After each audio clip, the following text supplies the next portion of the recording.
Hi, welcome back to Central Watch. Today we're going to bring you a very special project, and it's Project 99. And Project 99 was the special secret term for the creation of the first automatic chronograph. And it was done by Heuer. And it was the Monaco was the watch that they created. This one is got a nickname. It's called the Steve McQueen, because it was once worn by him in a movie. Yes, we're talking about Calibre 11. Everybody knows this, especially Heuer lovers. Everybody would like to own a Calibre 11 now. This watch has become huge in the market, and many people are buying this watch without knowing what really is a Calibre 11 watch. So we're gonna show you one in detail that you can judge for yourself. Yeah, so what we did is we went out and we purchased a watch, and as usual, the dealer that I purchased it from, which will always remain nameless, told me the watch was fully serviced. And now it's our job to go through and see if that was true. We're going to take you through this whole process from the beginning to end of what it takes to take apart and service Project 99.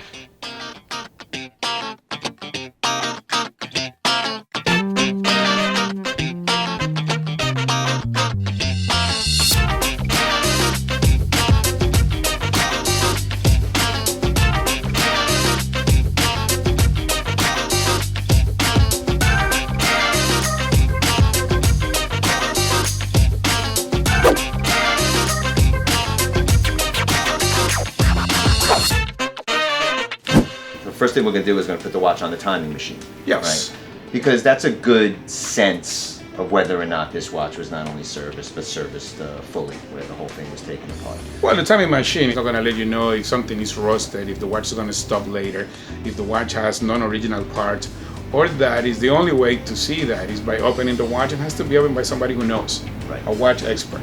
Okay, so this is the watch now. It's fully wound.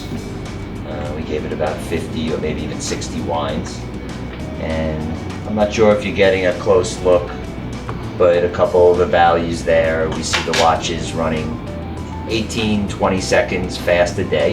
Horrible. Forget about that. It's the reading is not even accurate because there's so much distortion here because the escapement is not good, or at least very dirty. Gotta be dry, that's for sure. The beat is quite open, which is not good either, and the amplitude is low, but I wouldn't worry about that. I would be more worried about the reading here, these lines you see. When this watch is fixed, I mean, what are we looking for? We're looking for one line, right? Yes, we're going to have one straight line and we're going to have better values over there. But this distortion you see here is because the escapement is not clean.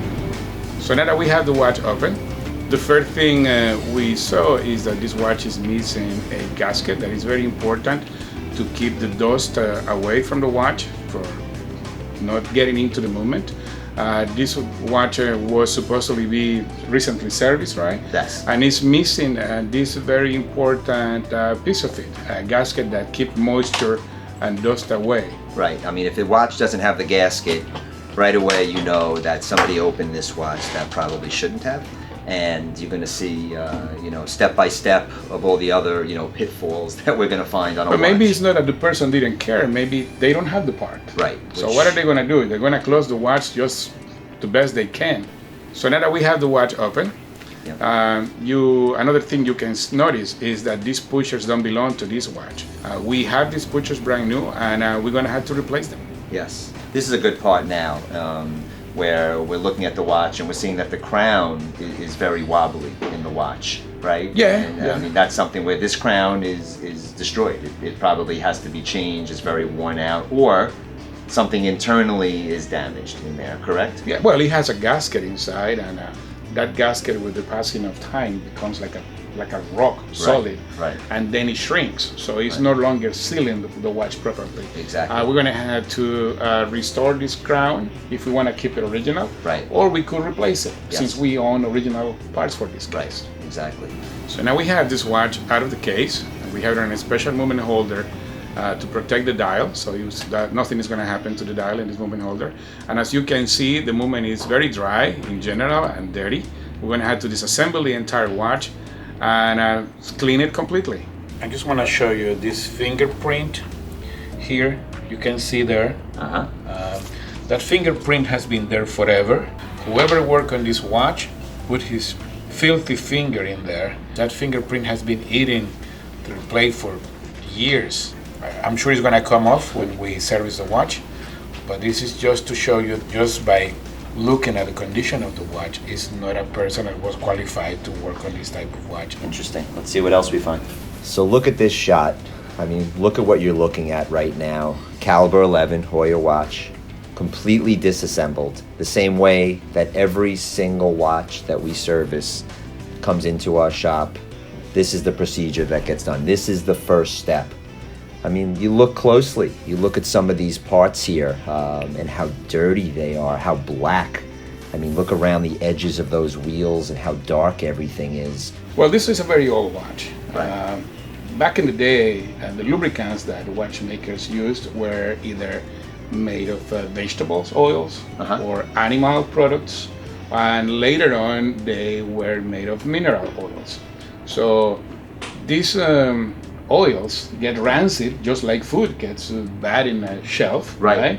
And technology has evolved, and now we have better quality products. So these oils, when they get dry inside the jewels, they get like a gunk, like this glue that you need to remove. And chemically, it's impossible to remove it. You need to literally scrape them with a little piece of pegwood. And we go through every single jewel. And after that, the watch is going to be put into a basket that is going to a cleaning machine that is going to have like different bath and different kind of chemicals, and the watch is going to come out sparkling new from that cleaning machine. I hope the viewers are seeing this at home, what we're seeing here. But I mean, this watch is glowing. Do you see how these parts are sparkling? It's super clean. It even makes the tray looks cleaner. Yeah, right. The tray, if you're looking at the blue tray where the parts are in, it looks like a brand new tray. Okay, so now we're opening our treasure chest. This is the Holy Grail, right? This is the Holy Grail for Heuer lovers. Yes. I mean, if you want to know that your watch is being done right, you want to know that something is being done with original material, not just some screws someone took out of an assortment and found in a drawer that they had some screws that they saved from old watches. Screws play a part in so many different areas in a watch. Yeah. If you don't have the right screw in there, it can damage something. By the time another watchmaker, who cares, wants to put the original screw back, maybe the thread is already damaged. That's right. Because whoever put whatever in there just damaged the entire thread of the watch. But what you're looking at here is you're looking at brand new, priceless original material that we use to fix everyone's watch that comes into this store. And you don't have to send these watches overseas, right? Don't we hear that? I hear people saying that. I don't really believe it, but who has this? Nobody. Well, when you're going to spend the kind of money that you're spending on watches, I mean, we're watching auctions now going off where Monacos are going for $30,000 and $40,000 and $50,000. But what are you paying for? Right. How do you know what is inside? You don't. How do you know if it's a rusted movement with destroyed screws, destroyed parts, discolored plates, everything? You don't know. Yeah. You are so focused on the way your dial and your hands look. It's like you pay $50,000 for the way the dial and your hands look. So, and also one more thing to show here are these original crystals that we have. I mean, talk about wow. Yes. Are you kidding me? I mean, look, you have special gloves on just to open this thing because these are new from the factory in the original paper that they came in. Look how beautiful that is, right? Yeah, I think this is the Viceroy. I think that's for the 1163. Yes. And we have many, for every single style, all these crystals just packed the way they came from the factory, and brand new crystals, original. Where would you find this? Why would you have to send your watch overseas to have it repaired? Tell me. I mean, there is absolutely no reason to do that. Yeah, you could do this right here in the good old US of A. Nobody has this. I don't even want to touch them. I mean, they're so beautiful and pristine. And there's a stack in every row, and we have every single model just like this.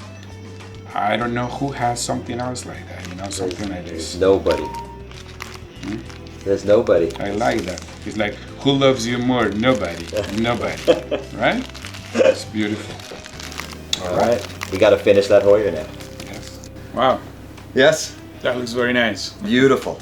Yes. I mean, now you're seeing what? You're seeing the movement. The basic movement has been assembled.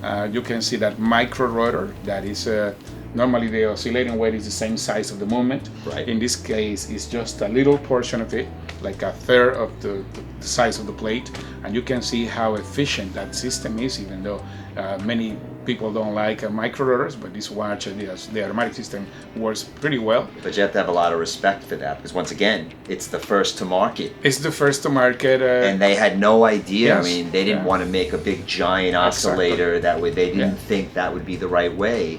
So they thought they'd make this tiny little weight that's going to wind the watch up, kind of hidden away in the watch. In fact, most people probably have never seen this other than in some pictures on the internet. Well, now you can see it here. Right. And you see how clean and how pristine the movement is. It's been very well lubricated. It's been timed, and now we're going to continue assembling the watch. We're going to start building on top of all this, all the chronograph module. We're going to work on the dial side now, but just the movement looks pristine. All the screws, as I was explaining to you before, are in such a good shape that it's like if the watch was a brand new watch. Yeah, we actually had to replace a couple screws in there that came out of that assortment that you just saw. And But look at the way the movement looks. I mean, you're mastering the skill with the camera. Right. And that is a very nice shot. It looks beautiful. Thank you. Once again, this filming is very new to us. If this looks very rudimentary. We fix watches. We don't make videos. We're just trying. So don't expect a top quality work yet. Maybe by next year we'll do better on camera. But really, this macro shot of the movement, completely cleaned, and just seeing the before and the after of when it was apart to those parts sparkling in together. I mean, it's really, I'm excited. I'm excited too. Yeah. So this is, what everybody knows. Everybody knows the timing machine. I mean, that's the amplitude and timing machine, but I don't think anybody ever really understands what all these things mean. Well, maybe now that you have seen all the process, and then you saw when we put this watch in the timing machine before, and then you saw all that we did to the watch, and now when I put it back in the timing machine, now you can appreciate the difference. Right. Now you can see how clean the watch is, and the results are going to be translated into a higher amplitude, a better performance for the watch. You see, now that we have it in the timing machine, you have like a good beat error, you have a perfect timing, and you have a super high amplitude on above the 300 degrees. Right. That is telling you that the watch is in very good shape. Just for someone in layman's terms, because some people know amplitude, some people read about it, they may understand it, but just real quickly, I mean, the amplitude, so everybody out here can understand it. It's the balance. The spinning, go back and forth of the balance. Well, so for somebody to understand this is what it tells you the amplitude. The higher the amplitude is the cleanest the watch is the power of the mainspring. Right. Going through all the escapement, all the train, all the parts in that watch freely, because everything is so clean and so perfectly lubricated. And it takes something so small, like if a jewel in the watch on one of the plates that a wheel goes into, that one of the pivots goes into, is positioned a little too low. Yeah, well, yes. That's going to now grab that wheel, and it's going to slow the whole watch down, and because the power there's no is going to drop. Exactly. That's right. They got to have the perfect shake, perfect clearance.